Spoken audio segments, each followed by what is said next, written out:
మాజీ మంత్రి హరీష్ రావు మీడియాతో మాట్లాడుతున్నారు. లైవ్ ద్వారా చూద్దాం. మీరు ఇద్దరు కలిసి చేసిందే ఇది. లేకపోతే రేవంత్ రెడ్డి ఎందుకు స్పందించాడు?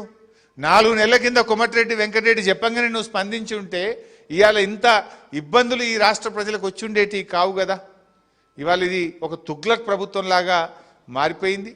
అసలు ఏది ఇడిచిపెట్టలేరు. ఒకవైపు ఇప్పుడే సబితక్క చెప్పినట్టు ప్రభుత్వ భూములన్నీ లాక్కుంటున్నారు, అసైన్డ్ భూములు లాక్కుంటున్నారు, హెచ్ఎండిఏ టీజీఐఏసీ భూములు అమ్ముకుంటున్నారు. చివరికి ఇప్పుడు ప్రజల ఆస్తులు పట్టా భూములను కూడా ఇలా వసూళ్ల దందాకు తెరలేపి 20TA కింద తెచ్చిండ్రు.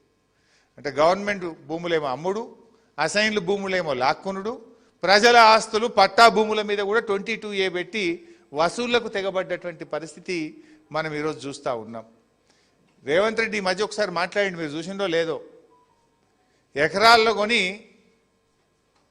గజాల చొప్పున బకరాలకు అమ్మడమే మా కాంగ్రెస్ ఎమ్మెల్యేలు మా కాంగ్రెస్ నాయకులు చేస్తున్న పని అని మొన్న కొడంగల్లో మాట్లాడిండు. ఎకరాలలో కొంటున్నాం, గజాలల్లో బకరాలకు అమ్ముతున్నారు. తాండూరులో మాట్లాడిండా? తాండూరు ఎమ్మెల్యే ఉంటే తాండూరు ఎమ్మెల్యేని పట్టుకొని ఎకరాలలో కొంటుండ్రు, గజాలల్లో బకరాలకు అమ్ముతుండ్రు మా కాంగ్రెస్ ఎమ్మెల్యేలు అన్నాడు. అంటే ఈ ప్రభుత్వ పనితీరు ఎట్లుందో మనకు అర్థమవుతా ఉంది. ఇదేనా అంటే మీ కాంగ్రెస్ ఎమ్మెల్యేలు మీ కాంగ్రెస్ నాయకులు ఏం చేస్తుండ్రో రేవంత్ రెడ్డి స్వయంగా ఒక పబ్లిక్ మీటింగ్లో చెప్పిండ్రు. అదొకటి హిల్ట్ పాలసీ తెచ్చిండ్రు. ఆ హిల్ట్ పాలసీ తెచ్చి హైదరాబాద్ చుట్టూ ఉన్న ఉద్యోగాలు ఊడగొట్టుడు, ఉన్న ఇండస్ట్రీస్ ఉన్న భూములన్నీ కూడా పెద్ద ఎత్తున అక్కడ కూడా పర్సంటేజ్లకు అవినీతికి హిల్ట్ పాలసీ మీద పేరిట కూడా ఇవాళ పెద్ద ఎత్తున వసూళ్లకు పాల్పడుతున్నటువంటి పరిస్థితి ఉంది. ఇవాళ తెలంగాణలో ముఖ్యంగా హైదరాబాద్ చుట్టూ మేడ్చల్ రంగారెడ్డి జిల్లా ప్రజలు హాయిగా గుండె మీద చేసుకొని నిద్రపోయే పరిస్థితి లేదు. ప్రజలకు నిద్రలేని రాత్రులు గడిపే పరిస్థితి తెచ్చినారు మీరు. ఇవాళ మొత్తంగా ప్రజలు ఒకటే కోరుకుంటున్నారు, బీఆర్ఎస్ పార్టీ కూడా కోరేది ఒకటే, ఈ దరఖాస్తుల పేరిట మీ సేవా సెంటర్ల చుట్టూ ఆఫీసుల చుట్టూ ప్రజలు తిరగరు.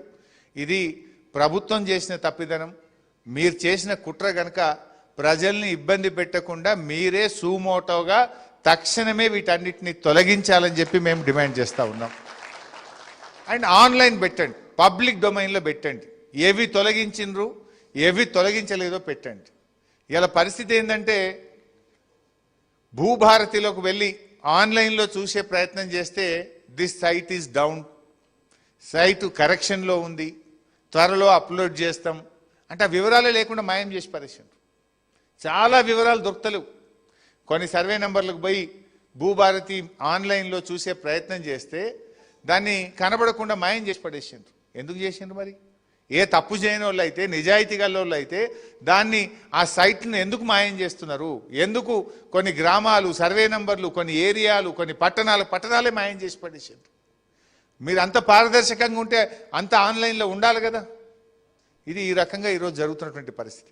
ఇలా ప్రభుత్వాన్ని కూడా కోరేది ఏంటంటే మీరు ఏ భూములు తొలగిస్తున్నారు, ఏ భూములు పెడుతున్నారు అనే విషయం పబ్లిక్ డొమైన్లో పెట్టండి. అన్యాయంగా ప్రజల ఆస్తులు ఇప్పుడు 2008లో డాక్టర్ రాజశేఖర్ రెడ్డి గారు సీలింగ్ ఎత్తేసినారు.